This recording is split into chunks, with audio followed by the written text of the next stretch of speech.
Stephen's going to be working with pivot sections on the top of the head, where every section will slightly pull and push back towards the previous.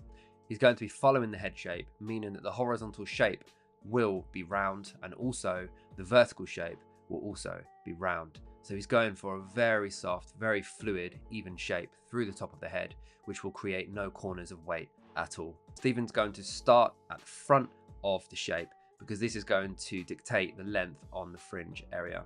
Stephen's going to choose a choice of length that represents how short it's going to go, and he can always potentially take this area shorter from the start. He's going to be working with point cutting throughout the whole of the top of the haircut, as this is going to increase the texture, create a softer finish, and generally give a nicer, more softer result for these shorter pixie looks. Stephen's going to continue working from the front all the way in towards the back area, working in very small segments, only cutting through the first half of his fingers. This will ultimately give him the best tension and control over the shape that he is cutting. Stephen's now going to do a cross check. He's going to move the hair around, see how it's sitting at the length that he's cut it to, and making sure that he sees the shape where it's following the head shape and there's no corners of weight in there at all.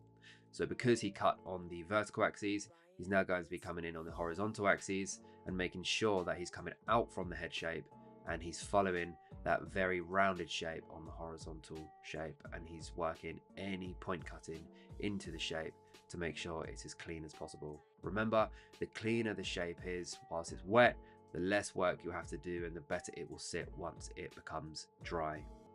We're now moving into the back area of the haircut, where we're going to continue those pivot sections, working from the side panel on that last section that we created over the ear, coming in towards the back area. He's going to be working with that first section from the side, and that will be the guide for the first section in the back zone. He's going to be following the head shape vertically. If it's more comfortable for you, you can also switch from the outside of the fingers to the inside. But be aware of your body and upper body position not to go into a more graduated shape because of the drop of your elbows. This is why it would be more highly advisable to work on the outside of your fingers, as you can see the complete control that Stephen has in the shape that he's creating on the outside of the fingers. It really does mimic more of a rounder shape where there's no corners of weight at all. He's going to work from the top of the head where the cutting line starts all the way down in towards the bottom of the head shape. You can see that he's working still with very deep point cutting through the round shape that he's creating, working with his elbow elevated and his back straight.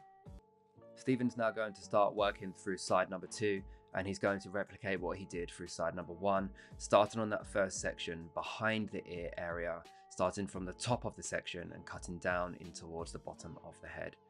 Once the pivot sections have been done through the back zone, Stephen's now going to focus his attention to the drying part.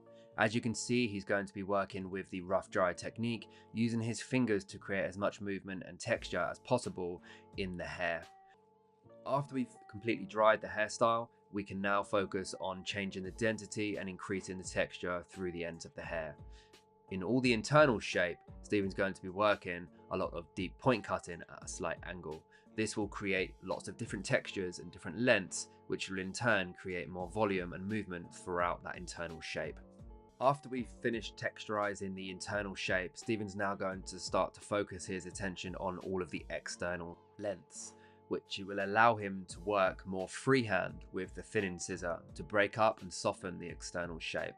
Now this phase is really personal, so if you want to create more of a graphic or more of a aggressive feel to the outline than what we're doing here, then that's completely up to you to make it more editorial. If you want to keep something a little bit more salon friendly and softer and more natural, then follow this method here. Making sure that you stand directly in front of the client when you're working like this, or even behind and using the mirror, is key to getting the best possible result, as it gives you a really good interpretation of how the hair actually looks from a different perspective.